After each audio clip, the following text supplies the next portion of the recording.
영적 진단 시리즈 두 번째, 고집의 결과 내버려 두심이라는 말씀으로 하나님 말씀 전하겠습니다.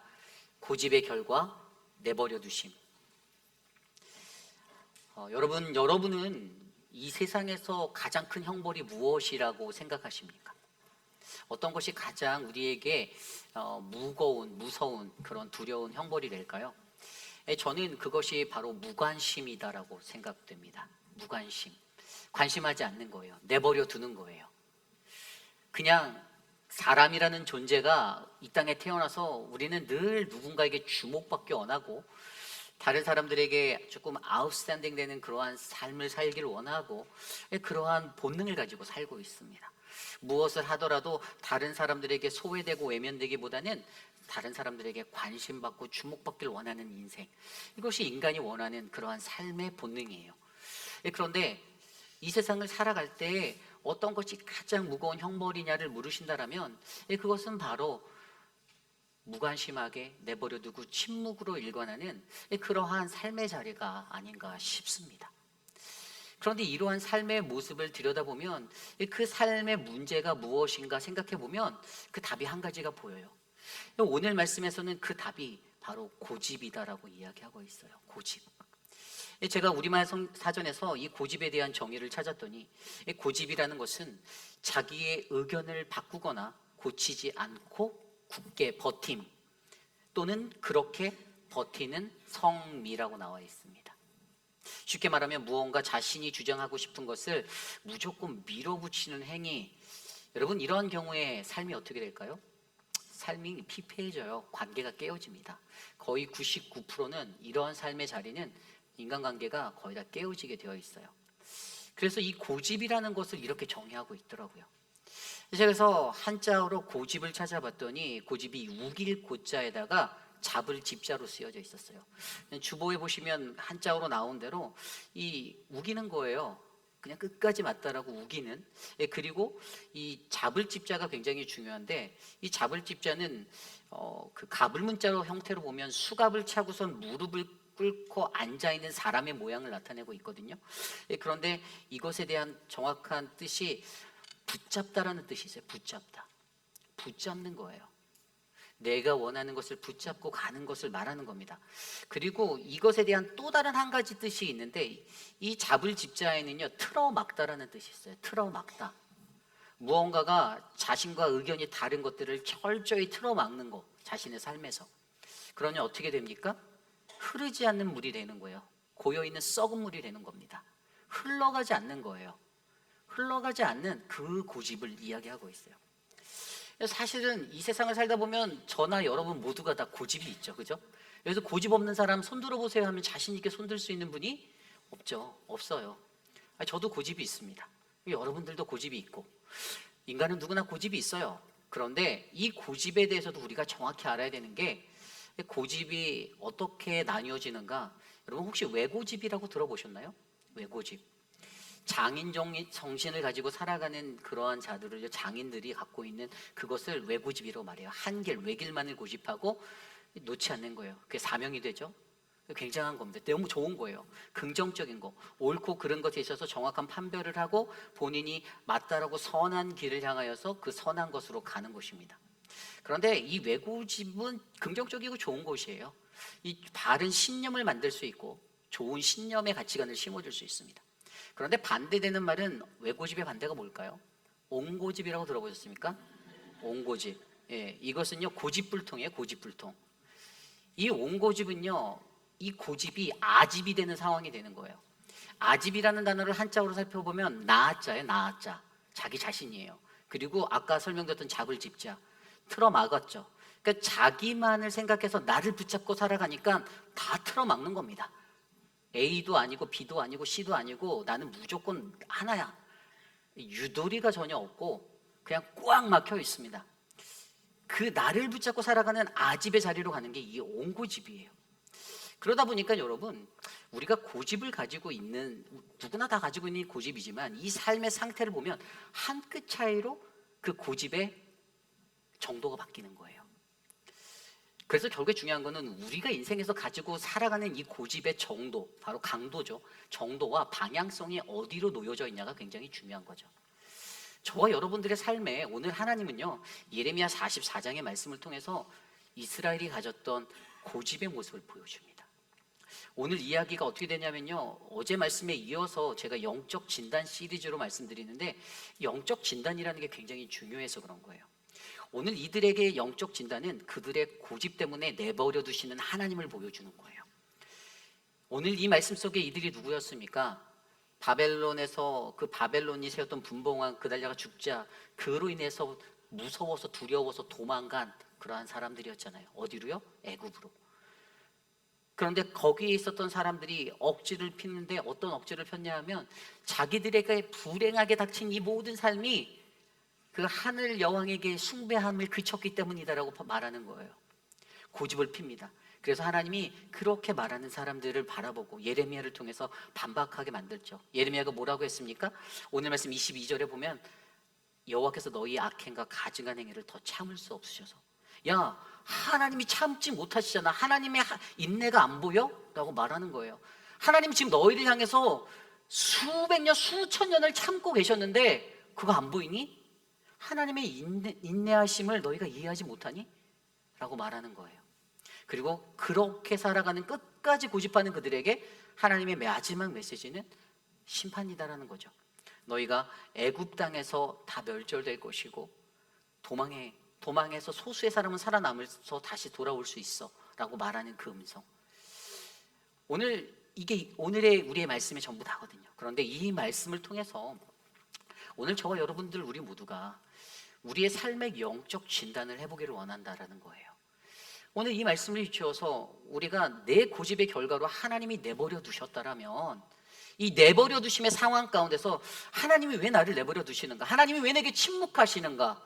이것들을 조명해보고 도대체 이 내버려 두심의 교훈을 통하여서 나는 오늘 어떠한 삶의 모습으로 하나님 앞에 서고 이 세상 앞에 살아가야 하는가를 생각해 보시는 저와 여러분 우리 모두가 되시기를 간절히 축원합니다. 그러한 은혜가 오늘 저와 여러분들에게 넘치기를 간절히 소망합니다. 오늘 고집의 결과 내버려 두심 첫 번째 말씀은요, 바로 하나님의 말씀 앞에서 영적 교만의 방관을 멈추어야 한다라는 것입니다. 하나님의 말씀 앞에서 영적 교만의 방관을 멈추어라. 좀 더 쉽게 말하면 우리의 영적 교만함을 깨뜨려야 한다라는 것이에요.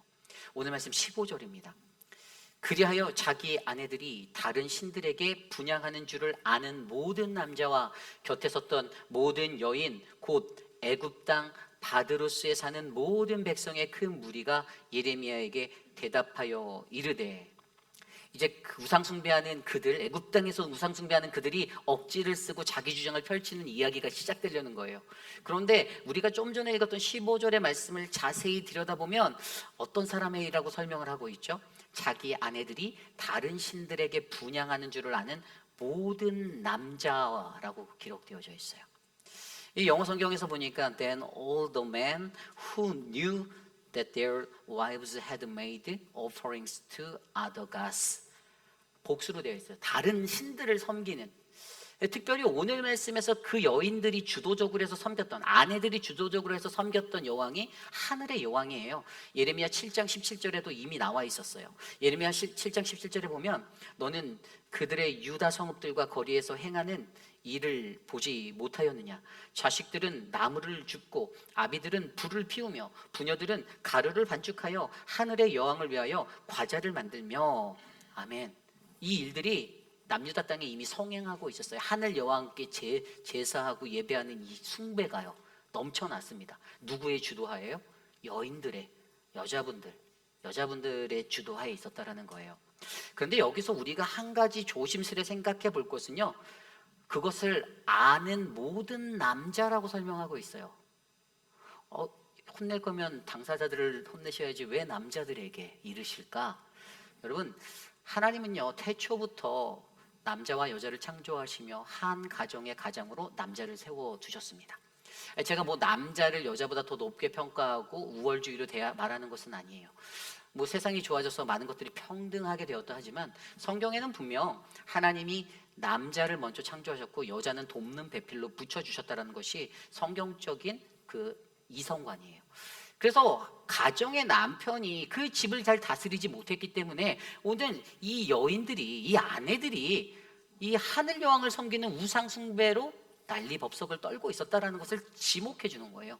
그래서 15절 9절에 그렇게 하는 줄을 아는, 이 알다라는 이 단어가 굉장히 중요해요. 이거 알고 있다, 히브리어 단어에서 야다라는 단어가 쓰였어요. 여러분, 히브리어 야다는 어떠한 뜻입니까?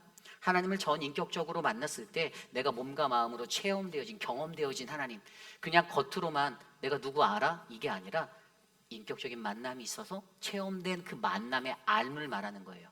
그냥 지식이 아닌 거예요. 정확하게 내가 누구인지 꿰뚫어서 다 이해하는, 이해되어진, 경험되어진 그 알을 이야기하고 있어요. 그러니까 그냥 그 단어만 보면 하나님을 잘 아는 남자들인데 그들이 이 아내들의 이것을 다스리지 못했구나, 이렇게 이해할 수 있는데 사실 이거보다 한 단계 더 깊은 영적인 의미가 있어요. 히브리어 야다가 가지고 있는 또 다른 의미가 한 가지 더 있는데 그 두 번째 정의로 나오는 게 상관하다라는 단어입니다. 상관하다. 어디서 들어보셨을까요? 창세기 19장 말씀에 보면요, 소돔 땅에 거하는 롯에게 두 천사가, 하나님 보낸 두 천사가 찾아갑니다. 그 마을에 옵니다. 소돔에 와요. 근데 성문 앞에서 그들을 마주하고 그들을 영접하려던 롯이 그들을 간청해서 자신의 집으로 그 두 사람을 데리고 갑니다. 그런데 그날 저녁에 동네 수많은 소돔 땅의 사람들이, 악한 자들이 그 집을 에워싸고 찾아와서, 떼거지로 몰려와 찾아와서 문을 두드리며 오늘 너희 집에 찾아온 그 두 사람을 내어놓아라, 우리가 그들과 상관하리라 라고 나옵니다. 그때 상관하다가 히브리어 야다, 어떤 걸까요? 동성애, 내가 저 남자와 관계하겠다, 이렇게 말하는 동성애를 말하는 거였어요.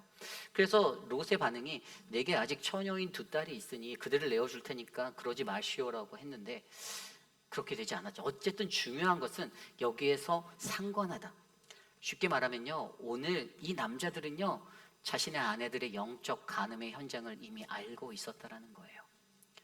그들의 그 동성애와 같은 영적 간음의 자리, 삶에서 무너진 영적 간음의 자리를 너무나도 잘 알고 있으면서도 아무 말 하지 않았어요. 다스리지 않았어요. 가르치지 않았어요. 돌아오게 만들지 않았어요. 그냥 내버려 뒀어요. 방관이 무엇입니까? 무슨 일에 직접 관여하지 않고 그냥 곁에서 보고 있는 것이 방관이잖아요. 방관자가 되어버린 거예요. 냅둔 거예요. 여러분, 오늘 하나님께서는요, 그들의 이 고집의 결과, 내버려 두심의 이유로, 왜 하나님이 내버려 두셨는가, 그것으로 가장 먼저 지목한 것이 바로 믿는 이들을 가정, 믿음의 가정 안에서 일어나고 있는 방관의 삶을 지목하고 있다는 것입니다. 여러분, 우리의 인생도 때로는 이런 자리에 설 때가 있어요. 아무리 예수님을 오래 알고 신앙생활을 오래 해도 여러분, 우리가 죄가 넘쳐나는 자리에서 그것이 죄라고 지목하지 않고 가르치지 않는다면 여러분, 아무 소용이 없습니다. 방관자가 되는 거예요. 그냥 교회 열심히 잘 나왔다고 해서 여러분, 그래서 구원받는 구원이 절대 아닌 것을 우리는 다 알고 있습니다. 구원이라는 것은요, 하나님의 구원은 저와 여러분, 우리 모두가 죽는 날까지 끝까지 다투고 사투해서 영적인 전투에서 승리해서 얻어야 하는 하나님의 면류관의 자리입니다. 믿으십니까?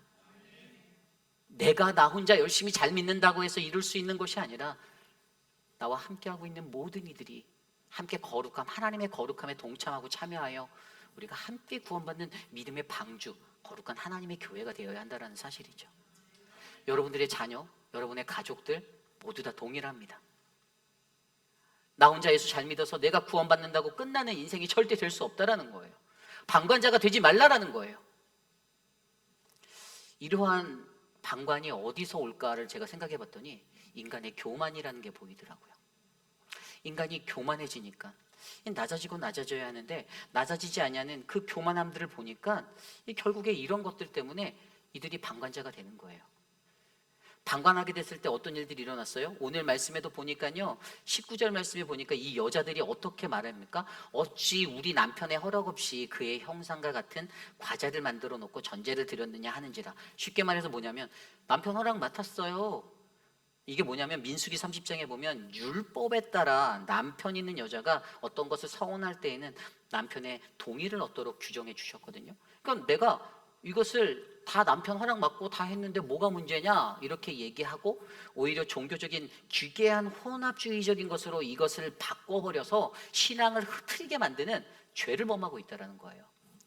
그리고 이런 것이 어디서 왔냐? 그거 바로 교만에서 왔는데, 그렇다면 우리가 이 교만이라는 것이 어떤 거죠? 낮아지지 않는 마음이잖아요.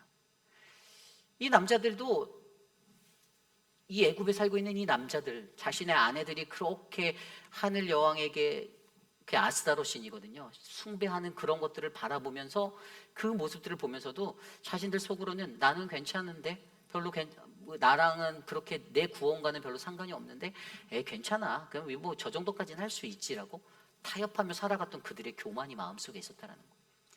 영적인 교만.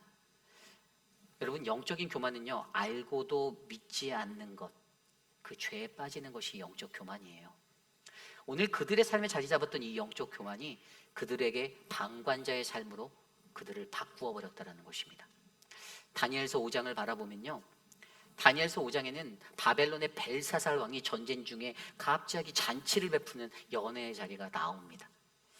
그런데 뭐 전쟁에서 이기고 있든 뭐 하든 그가 교만해서든 어떤 뭐 두려워서든 왜 잔치판을 벌려서 술판을 벌려서 그렇게 시끄럽게 만든지는 제대로 알 수 없으나, 그런데 그가 여기서 가졌던 이 모습에서 한 가지 유념해야 되는 것은 5장 말씀을 이렇게 읽다 보면 아버지 느부갓네살의 이야기가 나와요. 근데 그 말씀에 아버지 느부갓네살이 겪었던 모든 일들을 보고도 여전히 벨사살은 우상을 숭배하고 하나님을 대적하였던 사람으로 기록되어져 있다는 것이에요. 그래서 거기 구절에 보면요, 뭐라고 나와 있는 게 가장 마음을 건드렸냐면 이 5장 말씀에 그 벨사살이 마음을 낮추지 아니하고 라는 단어가 나와요. 22절에 마음을 낮추지 아니하였다, 교만하였다라는 것이죠. 그래서 어떻게 됩니까? 그래서 그 교만한 마음 때문에 결국에 그에게 하나님의 심판이 임합니다. 그때 그에게 임했던 심판의 경고의 메시지가 있었잖아요. 그 연회 자리에서 손가락으로 글씨가 쓰여지는데 메데 우바르신.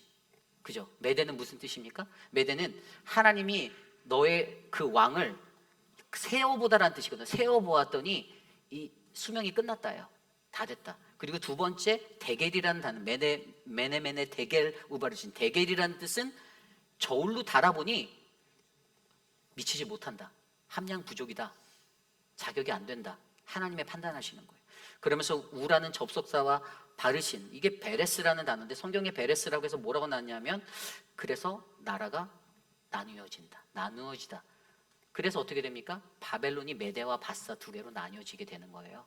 하나님이 계속해서 경고해 주시고 경고해 주시는데 이 교만함 때문에 이것이 무너지게 되니까 이런 실수를 하게 된다는 거죠. 그리고 또 한 가지 성경에 나오는 예 중에 어떠한 이야기가 있냐면 오바댜서 기억나십니까? 오바댜는 몇 장이죠? 한 장이에요. 한 장짜리 책이에요. 오바댜 1장 하나밖에 없어요. 근데 오바댜서의 내용에 어떤 내용이냐면 에돔이라는 나라의 심판에 관한 이야기를 다루고 있어요. 근데 거기에 에돔이 왜 멸망하는가에 대해서 이야기하고 있거든요. 여러분, 에돔 족속은요 어떤 사람들입니까? 그들은요 그 리브가의 어머니의 아래서 야곱의 쌍둥이로 태어난 에서의 자손들입니다. 그죠? 이스라엘과 형제지간이에요. 그들이 거주했던 것은 그 에돔의 사해 동쪽에 그쪽 땅에 거주했는데 이게 이스라엘 국경과 마주한 곳에 대치하고 있었어요. 그런데 오바댜서에서 그들이 멸망하고 그들이 심판받을 수밖에 없는 이유에 대해서 설명해 주는데 그 이유가 바로 그들이 가졌던 교만함, 그래서 저질렀던 방관이라고 기록하고 있어요. 그 오바댜 1장 10절 11절 말씀에 뭐라고 나와 있냐면 내 아우 야곱에게서 저지른 그 폭행 때문에 내가 치욕을 당할 것이며 아주 망할 것이다. 내가 멀리 서서 구경만 하던 그날 이방인이 야곱의 재물을 늑탈하며 외적들이 그의 문들로 들어와서 제비를 뽑아 예루살렘을 나누어 가질 때에도 너는 그들과 한패였다. 에돔 족속이 쳐들어온 것도 아닌데 왜 이렇게 말하였을까요? 이 당시가 바로 우리가 지금 묵상하고 있는 예레미야의 시점이에요. 이전에 바벨론이 침공해서 예루살렘 도성이 멸망당할 때 그 국경 땅에서 그들의 그것들을 보고 그들이 방관했어요. 아무것도 내가 전쟁에 참여하지 않았는데 아니에요. 방관했다라는 게 큰 죄라는 거예요. 그런데 그것의 이유가 그들의 교만 때문이다라고 이 오바댜서가 기록을 하고 있거든요. 오바댜서 1장 3절에 보면 내가 바위 틈에 등지를 틀고 높은 곳에 집을 지어놓고 누가 나를 땅바닥으로 끌어내릴 수 있으랴 하고 마음으로 말하지만 너의 교만이 너를 속이고 있다. 교만했어요. 그러면서 자기의 형제 족속인 예루살렘 성이 불타고 망하는 것들을 보면서 그들이 마음에 기뻐하고 방관하고 죄를 저지르게 되었죠. 그래서 오바댜서 12절 이후에 내가 내 형제의 날 곧 그 재앙의 날에 방관할 것이 아니며 유다 자손이 패망하는 날에 기뻐할 것이 아니며 그 고난의 날에 내가 입을 크게 벌릴 것이 아니며 내 백성이 환난을 당하는 날에 내가 그 성문에 들어가지 않을 것이며 환난을 당하는 날에 내가 내가 그 고난을 방관하지 않을 것이며 환난을 당하는 날에 내가 그 재물에 손대지 않을 것이며 내 거리에 서서 그 도망하는 자를 막지 않을 것이며 고난의 날에 그 남은 자를 원수의 손에 넘기지 않을 것이니라. 아멘. 그렇게 말씀하고 계신 거예요. 8가지 하지 말 것이며에서 방관이 2번이나 반복돼서 나와요. 방관했다라는 거예요. 그들의 교만함 때문에. 여러분, 이것이 중요합니다. 우리의 삶을 되돌아보십시오. 오늘 말씀 속에서도 이 애굽으로 도망하여서 남겨져 살았던 이들이 심판받게 될 이유는 단 하나입니다. 그들이 방관했어요. 죄를 방관했어요. 그리고 그것에 대해서 아무것도 느끼지 못한 채 그냥 살았어요. 이 영적 교만 때문에 그것이 보이지 않는 거예요. 오히려 잘 됐다. 아유 고소하다. 드디어 저놈들 걔네들은 에돔 족속은 태어날 때부터 형제랑 다투면서 나왔잖아요. 엄마 태 속에서 먼저 나가려고. 그렇게 늘 불편한 관계에 있었던 그들이 당하니까 마음에 막 기쁨이 넘쳤겠죠. 방관했다라는 거예요. 그들이 죄악된 길을 걸어갈 때 그들을 향하여서 이 길을 가면 안 돼. 돌아와야 돼. 하나님께로 돌아가자 말해야 되는데 그러지 않았어요. 그들이 갖고 있던 영적 교만, 내가 더 높은 사람이고 내가 더 괜찮은 사람이고 나의 구원에는 문제 없어라는 그 얄팍한 마음 때문에 하나님은 오늘 그들을 향하여 지적하시며 너희가 갖고 있는 이 영적 교만의 방관을 멈추어라. 그때 그 결과에 내버려 두심을 당하지 않을 거다라는 음성을 우리에게 말씀해주고 계신다라는 사실입니다. 여러분 기억하십시오. 저와 여러분 우리 공동체도 여러분 동일합니다. 우리가 이 영적 교만의 자리에 서게 될 때 우리는 무너지게 되어져 있습니다. 우리가 교만하게 될 때 우리는 영적 방관자로 세워질지 모릅니다. 그러므로 여러분 항상 나를 낮추는 이 겸손한 믿음 아래서 서로가 서로를 돌아보아 하나님의 구원을 함께 이루는 아름답고 행복한 우리 회의빛 한인 장로교회 되기를 간절히 축원합니다. 이것이 오늘 말씀의 첫 번째 영적 진단 시리즈 2번째 고집의 결과 내버려 두심, 바로 하나님의 말씀 앞에서 영적 교만의 방관을 멈추어라입니다. 오늘 마지막으로 2번째 고집의 결과 내버려 두심 2번째는요 하나님의 말씀 앞에서 우리의 영적 무지함을 깨뜨려라. 아멘. 하나님 말씀 앞에서 우리의 영적 무지함을 깨뜨리라. 여러분 영적 무지함이 얼마나 위험한 것인지 알고 계십니까? 영적 무지함은요 믿는 이들이 살아갈 때 우리는 늘 깨어서 하나님 앞에 영적으로 민감한 자들로 주의 성령의 기름 부으심을 받았는데 우리가 이것들을 100% 활용하지 못하면 우리는 이 영적인 전쟁터와 같은 세상 속에서 사단의 권세 아래 무릎 꿇을 수밖에 없게 되어져 있습니다. 그래서 우리에게 가장 필요한 것은요 내가 영적 민감성을 가지고 죄를 피하고 죄를 벗어나고 죄를 끊어내는 능력의 사람이 되는 것이 매우 중요하죠. 오늘 말씀에도 보면요 오늘 말씀 17절과 18절에 이렇게 나와 있어요. 우리 입에서 낸 모든 말을 반드시 실행하여 우리가 본래 하던 것 곧 우리와 우리 손조와 우리 왕들과 우리 고관들이 유다 성읍들과 예루살렘 거리에서 하던 대로 하늘의 여왕에게 분향하고 그 앞에 전제를 드리리라. 그때 우리가 먹을 것이 풍부하며 복을 받고 재난을 당하지 아니하였더니 18절입니다. 우리가 하늘의 여왕에게 분향하고 그 앞에 전제 드리던 것을 패한 후부터 모든 것이 궁핍하고 칼과 기근의 멸망을 당하였느니라 하며. 아멘. 여러분 이 말씀이 무엇을 우리에게 알려주고 있습니까? 여러분 그들의 불행한 이유를 그들이 알지 못하고 있어를 우리에게 보여주고 있어요. 오늘 이 사람들이 왜 불행해졌죠? 왜 이들의 역사의 시간을 들여다보면 우리가 그것을 알 수 있는데 왜 이들이 왜 불행하게 되었을까요? 오늘 그들의 말은요, 우리가 옛날에 하늘 여왕에게 예배드리고 제사했더니 풍부해지고 복을 받고 재난 안 당했대. 근데 그것을 패한다, 멈춘 뒤부터 우리 인생이 이렇게 꼬였어라고 얘기하는 거예요. 정말입니까? 이게 진실인가요? 아니죠. 그들의 죄의 자리가, 그들이 오늘 심판받고 그들이 불행한 삶에 거하는 것 같은 느낌을 받는 이유는 모두가 다 그들의 죄 때문이잖아요. 그런데 그들이 그것을 알아채지 못하는 영적 무지함에 빠져서 오히려 다른 이들을 원망하고 다른 사람을 원망하고 다른 나라를 원망하고 살아가고 있다는 것입니다. 여러분, 오늘 말씀에서 보여지는 이 자리가 그들이 가지고 있는, 그들이 하늘 여왕에게 제사 드리고 예배하였을 때 그들이 이렇게 복을 누리며 산다라는 이 모습이 어찌 보면 저와 여러분 우리의 삶에도 언제나 우리에게 틈타드는 그러한 자리가 될 수가 있어요. 어떤 일이 생겨서 내가 불행해지는데 이것에 대한 원망이 다른 것을 향합니다. 여러분, 영적 무지함이 깨뜨려지지 않는다면 우리는 영적으로 무엇이 문제인지를 절대로 진단해낼 수가 없어요. 내 신앙에 내가 불행한 신앙생활하는 것 같고, 내가 불편한 신앙생활하는 것 같고, 내 삶이 조금 꼬이는 것 같은 이것의 원인을 절대 찾아낼 수 없습니다. 왜죠? 영적으로 무지하기 때문에. 눈이 감겨 있어요. 귀가 막혀 있어요. 하나님의 말씀이 계속 울려 퍼지고 들림에도 불구하고 들려지지 않아요. 그래서 내 스스로가 내 불행의 이유를 제대로 이해하지 못한 채 다른 쪽으로 논다라는 거예요. 남유다에 있었던 이 백성들이 여기까지 흘러 들어오게 된 그 역사적인 배경을 들여다보세요. 그들에게 시작된 그 불행이요, 요시야 왕 때부터 16번째 왕 때부터 시작됐었어요. BC 622년에 요시야가 왕이 되어서 종교 개혁을 집행하죠. 그죠? 종교 개혁을 멋지게 이뤘었어요. 그런데 그가 거기에서 멈춘 게 아니에요. 그 이후에 어떤 일이 있었냐면 609년도에 갈그미스 전투라는 거, 무기또에서 이 갈기미스 전투가 애굽하고 있었는데, 원래 애굽이 그들하고 싸우려고 했던 게 아니라 애굽은 아수르라는 나라를 치려고 거기를 지나가는 길목에 그 길목을 요시야가 막아섰어요. 그래서 어떻게 됩니까? 애굽 병사가 쏜 화살에 어이없이 맞아서 죽게 됩니다. 전사하게 돼요. 요시야 왕이 전사함을 통해서 남유다의 불행이 시작되기 시작했습니다. 요시야 왕 하면 그래도 깨끗하고 건강했던 왕인데 그 왕이 사라지니까 이제 나라가 더 엉망진창이 되는 거예요.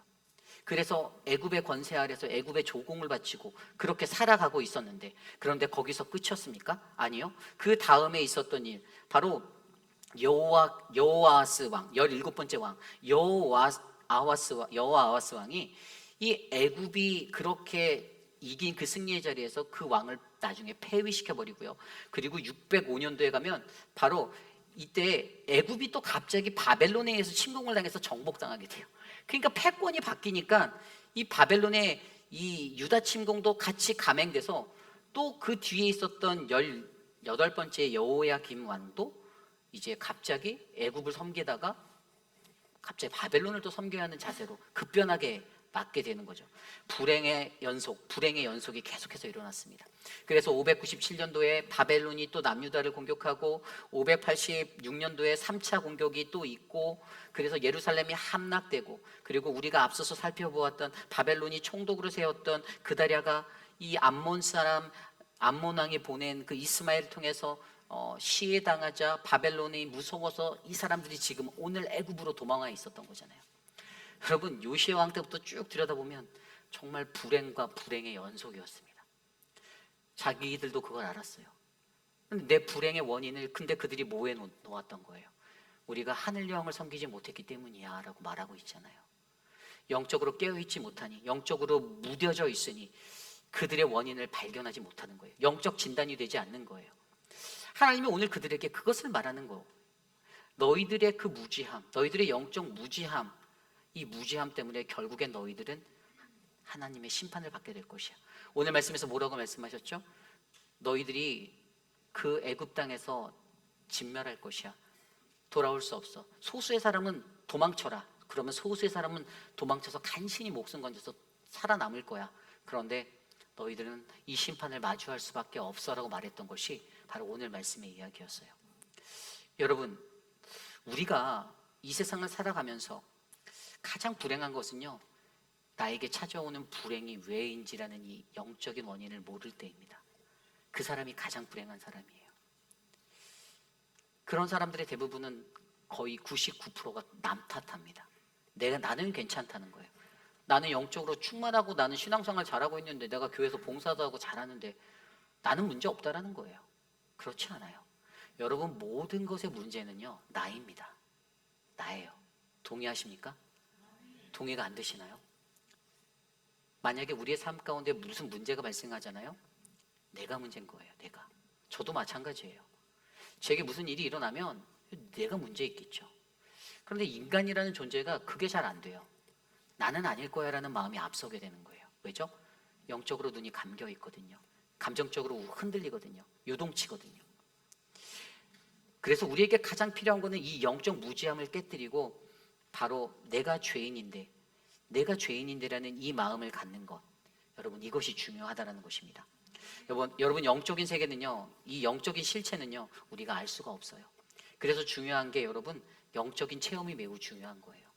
신앙생활 하면서 영적인 체험, 성령 체험, 여러분, 그냥 어떤 동화처럼 들려지는 하나의 논리와 이론이 아니라, 여러분의 삶에 스스로에게 물어보세요. 나는 성령 체험이 있는가? 나는 그 하나님을 영적으로 경험해 보았는가? 수십 년을 교회를 다녔어도 만약에 하나님을 영적으로 깊이 있게 만난 인격적인 만남, 내 삶이 전복되어지는 뒤집어짐의 그 역사가, 거듭남의 자리가 없다라면 한 번쯤은 하나님 앞에 엎드려 고민해보고 기도해 봐야 한다는 것입니다. 하나님의 말씀을 들을 때 그 영적 체험이 없기 때문에 영적으로 그 음성이 들리지 않는 거예요. 문자적으로 들리는 거예요. 그래서 여러분, 누가복음 14장에도 나와 있던 그 유대 지도자들이 안식일 날에 그 갖고 있던 고창병에 걸렸던 수정병 든 사람을 고치는 예수를 향해서 네가 안식일에 이렇게 하는 게 맞는 거냐? 그 질문 던졌던 거. 그때 예수님이 뭐라고 말씀하셨습니까? 너희 중에 누가 그 아들이나 소가 우물에 빠졌으면 안식일이라도 곧 그들을 끌어내지 않겠니? 뭐가 핵심이죠? 문자적으로 보였던, 자신들에게 율법으로 줬던 안식일을 거룩히 지키라, 이게 정답인가요? 예수님이 말씀하신 것은요, 안식일이 중요하니 아니면 생명의 살림이 중요하니, 무엇이 하나님이 가장 기뻐하시는 거야? 생각해봐. 이 영적인 깨달음이 없으니까 안식일을 지키라, 요 책의 문자대로만 가는 거예요. 왜죠? 영적 무지함 때문에. 하나님을 경험하지 못하고 하나님을 전인격적으로 만난 성령의 체험이 없기 때문에 하나님의 음성이 온전하게 영적인 음성으로 내게 들려오지 않는다는 사실. 그래서 여러분, 오늘 말씀 속에서도 오늘 하나님이 그들에게 내버려 두는 그 이유에 대해서 바로 이것을 지목하고 있습니다. 하나님의 말씀, 들려지는 그 말씀 앞에서도 너희가 영적으로 무지하였기 때문에 그 무지함을 깨뜨려라. 내 말씀을 들어라. 순종해라. 깨뜨려라. 분별해라. 그때 너희가 하나님의 은혜의 사람으로 다시 회복되고 주의 영광을 마주하게 될 것이다. 저는 오늘 이곳에 계신 저와 여러분, 우리 모두가 그러한 하나님의 거룩하심 앞에 이 말씀의 믿음으로 살아가는 인생이 되길 원합니다. 영적 무지함을 깨뜨리십시오. 하나님께 간구하세요. 하나님, 제가 너무나도 연약해요.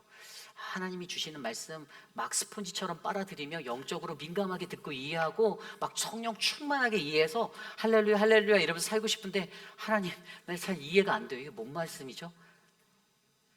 하나님께 기도해 보세요. 하나님을 붙잡으세요. 그때 우리는 맹목적인 믿음의 사람이 아니라 하나님을 더욱더 깊이 있게 알아가는 온전한 영적 충만한 자가 되어 하나님을 만나게 될 것입니다. 그래서 여러분, 이 영적 충만함이라는 건, 우리가 이 무지함을 벗어나는 마지막 한 가지 방법이 뭐가 있냐면, 그것이 바로 하나님을 아는 지식에 이르는 거예요. 하나님을 아는 것. 호세아서 4장 6절 말씀에 내 백성이 지식이 없으므로 망하는도다. 내가 지식을 버렸으니 나는 너를 버려 내 제사장이 되지 못하게 할 것이요. 아멘. 여기서 지식이 없다라는 게 우리가 알고 있는 knowledge, 그걸 말하나요? 아니에요. 하나님을 아는 것을 말하는 거예요. 우리가 십수년을, 아주 수십 년을 교회를 다녔어도 하나님을 모른다라면 여러분, 그것은 꽝이에요. 꽝. 하나님을 모르는 거예요. 하나님을 전인격적으로 만난, 앞서서 설명드린 그 영적 체험과 전인격적인 내 뒤집어짐의 간증의 경험이 없으면 아니에요. 없다라는 거예요. 그래서 내 백성이 그 지식이 없다는, 하나님을 알지 못한다라는 거예요. 저와 여러분, 우리 모두에게도 우리가 가지고 있는 이 삶의 모든 자리에서 하나님을 알기 위해 몸부림쳐서 하나님께 가까이 나아가는 믿음의 인생이 우리의 인생이 되기를 간절히 소망합니다. 그 영적 민감함을 내게 주십시오 라고 간구하는 우리 회의빛 한인 장로교회 모든 성도님들이 되시기를 간절히 축원합니다. 이제 말씀을 정리하고자 합니다. 어제부터 우리는 이 예레미야 44장의 말씀으로 영적 진단 시리즈를 하고 있어요. 제가 어제 말씀에는 44장 1절부터 전반부의 말씀을 가지고 과거를 통해 현재를 바라보아야 한다라고 말씀드렸어요. 이게 뭐냐면 두 가지를 말했잖아요. 우상 숭배가 거기에 있는데 우상 숭배는 우리의 영적 눈과 귀를 어둡게 한다. 그리고 두 번째는 우상 숭배는 우리의 영혼을 상하게 한다. 영혼을 상하게 한다라는 게 제가 어제 원어로 설명드렸을 때 하나님이 끊으시리라는 것이라고 말했어요. 내가 너를 끊어버리겠다라고 하는 것. 그 모든 것은 다 우상 숭배 때문이었습니다. 그리고 오늘 말씀에서 우리에게 주시는 그 은혜의 말씀 두 번째 영적 진단은요, 고집이라는 것을 우리에게 보여주시는 거예요. 제가 앞서 설명드린 대로 고집이라는 것이 우리에게 외고집이 있고 온고집이 있다라고. 신념으로 가서 좋은 길을 걸어갈 수 있는 그 분별의 길이면 정말 좋은 고집이에요. 그죠? 그런데 그게 살짝 빗나가면요, 온고집이 되어버리면요, 공동체를 아프게 하고 나도 마음이 아프게 되고 사회와 세상이 병들게 되는 그 위기에 놓게 된다라는 거예요. 여러분, 저는요, 이 세상을 살아가는 저와 여러분 우리 모두가 다 고집쟁이라고 보고 있어요. 저도 고집 엄청 셉니다. 저는 외고집, 온고집, 저는 똥고집인 것 같아요. 저도 고집 세요. 굉장히 세요. 네, 저도 고집 센 제 현실을 너무나도 자주치 마주해요. 굴하지 않아요. 비바람이 쳐도 눈보라가 쳐도. 그런데 가끔은 그런 삶의 자리를 마주하는 그 상황 속에서 제가 하나님께 물어봐요. 하나님, 그럼에도 불구하고 하나님이 원하시는 것은 무엇입니까? 하나님이 말씀하시는 길은 무엇입니까?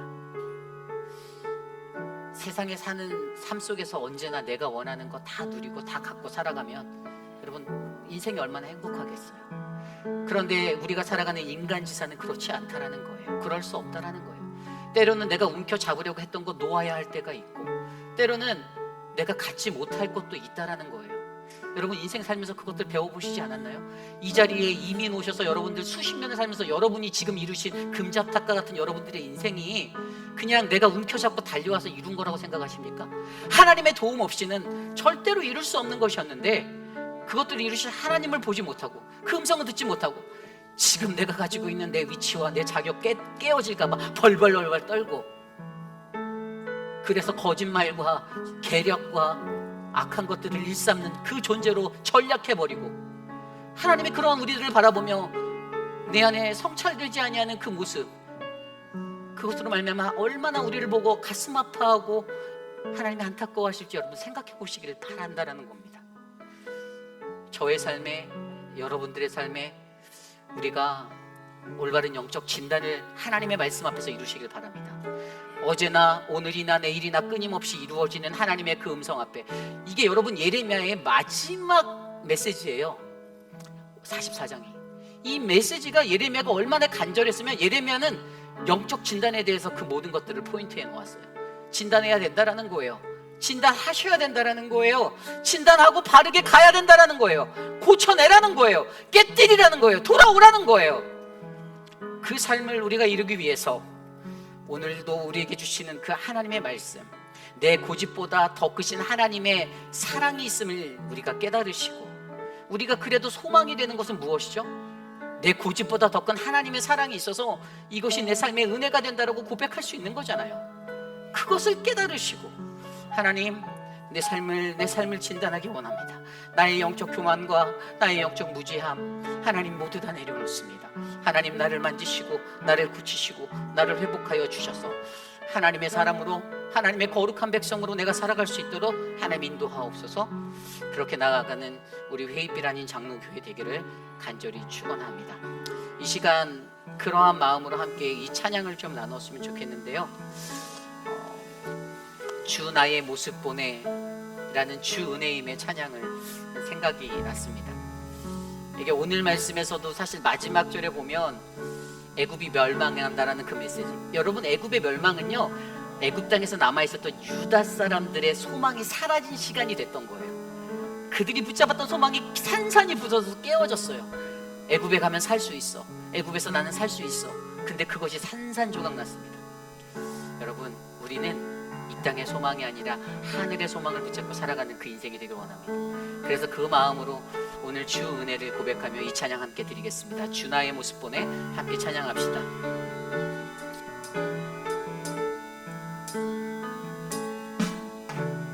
주 나의 모습 보내 상한 나의 마음을 보시네.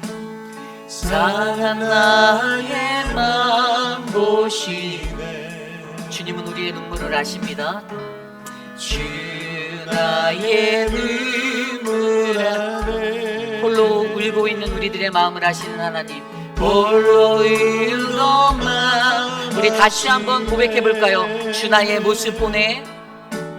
주 나의 모습 보내. 상한 나의 마음, 상한 나의 마음 보시네. 주 나의 눈물 안에 홀로 울던 나의 마음을 아시는 주님, 홀로 울던 마음 아시네. 세상 소망 다 사라져가도, 세상 소망 다 사라져가도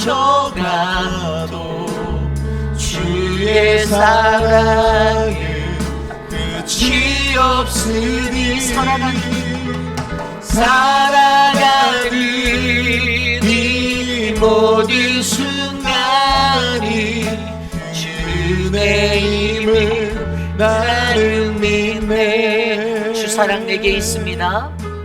주 사랑 내게 있네. 그 사랑이 날 채우십니다. 그 사랑이 날 채우네. 주내 내게 있네. 주내 내게 있네. 그대로 날 채우네. 우리 두 손 높이 들고 찬양할까요? 세상 소망, 세상 소망 다 사라져가도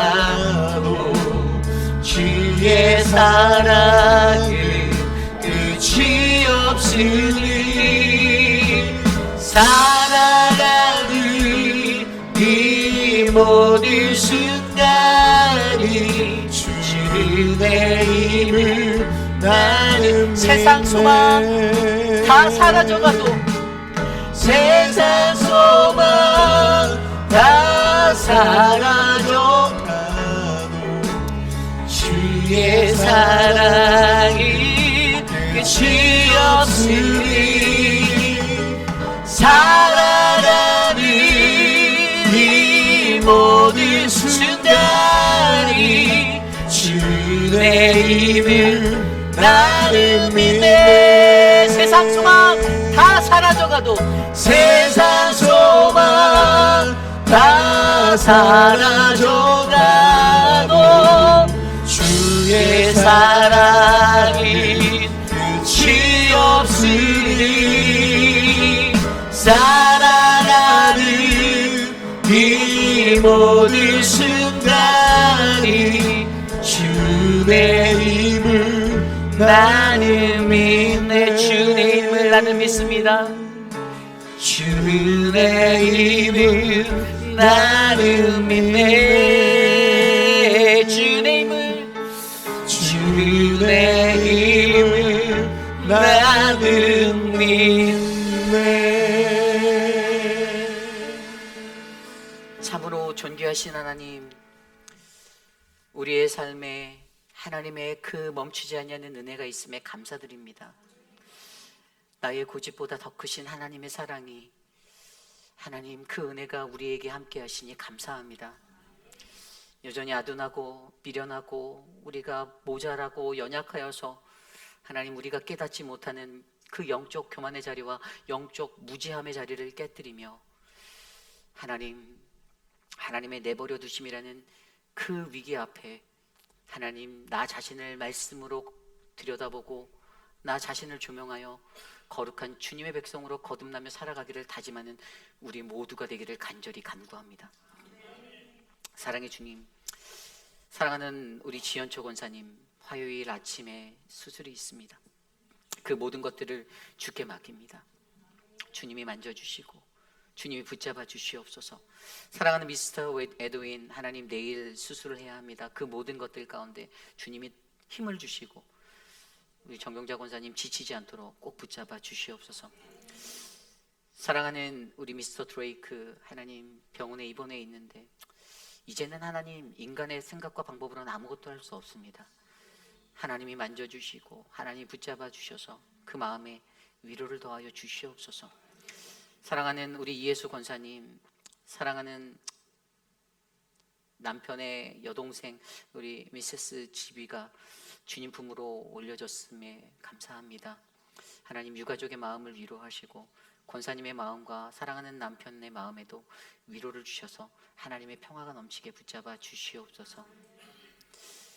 지금은 우리 구주 예수 그리스도의 무한하신 은혜와 그 크신 하나님의 사랑하심과 성령 하나님의 감화감동 교통하심의 역사가 험난한 세상 속에서 내가 가지고 있는 아집이라는 그 옹고집을 가지고 살아가는 부족하고 연약한 우리들에게 끊임없이 말씀하셔서 내게로 돌아오라, 나의 길에 서라, 너 자신을 비우고 십자가에 서라라고 말씀하시는 그 은혜의 말씀에 따라 주님, 내가 그렇게 살기 원합니다. 주님, 나를 붙잡아 주시옵소서, 나를 고쳐 주시옵소서라고 간구하는 사랑하는 우리 휘빛비란인 장로교회 성도님들 한 분 한 분, 오늘 이곳에 나와 주께 예배드린 믿음의 권속들 머리머리 위에 저들의 가정과 자녀와 삶의 터전 위에 지금으로부터 영원토록 함께 하시기를 간절히 축원하옵나이다. 아멘.